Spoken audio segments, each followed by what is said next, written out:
और सिद्धार्थनगर में बेसिक शिक्षा के पूर्व मंत्री सतीश द्विवेदी से न्यूज वन इंडिया ने खास बात की। उन्होंने क्या कुछ कहा, उन्हें सुनते हैं। पूर्व मंत्री सतीश द्विवेदी जी हमारे साथ हैं।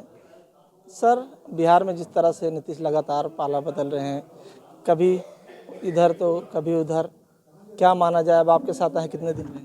देखिए, बिहार की घटना को आप ऐसे मत समझिए।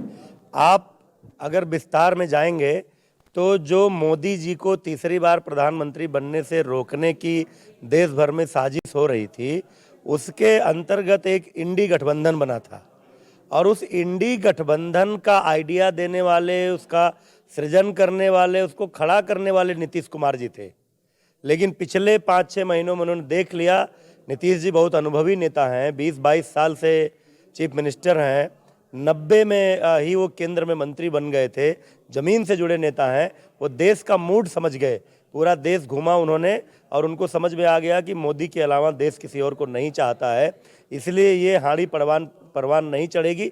और पिछले 17 महीने जो उन्होंने सरकार चलाई लालू यादव की पार्टी के साथ, और जिस तरह से वहाँ जंगल राज हुआ, जिस तरह से अपराध बढ़ा और जिस तरह से जनता नीतीश जी को कोसने लगी थी कि भाजपा के साथ इतनी अच्छी सरकार चल रही थी तो क्यों इन्होंने गिरा दिया, इन दोनों बातों को सोच करके और एक तरह से इंडी गठबंधन का विसर्जन करते हुए नीतीश जी फिर से मोदी जी के साथ, भाजपा के साथ आ गए। और निश्चित रूप से तीसरी बार 400 पार का जो भाजपा का नारा है, उसमें उत्तर प्रदेश की 80 सीटों के साथ अब बिहार की 39 सीटें भी जुड़ेंगी और नीतीश कुमार जी भी अच्छी सरकार बिहार में देंगे। अगली बार बिहार में जब चुनाव होगा तो बिहार विधानसभा में भाजपा की सरकार बनेगी। और ये विकास की राजनीति जो मोदी करते हैं, वो मोदी जी के साथ नीतीश ही नहीं, अभी तमाम देखिए, ममता बनर्जी अलग हो गई गठबंधन से, अरविंद केजरीवाल अलग हो गए।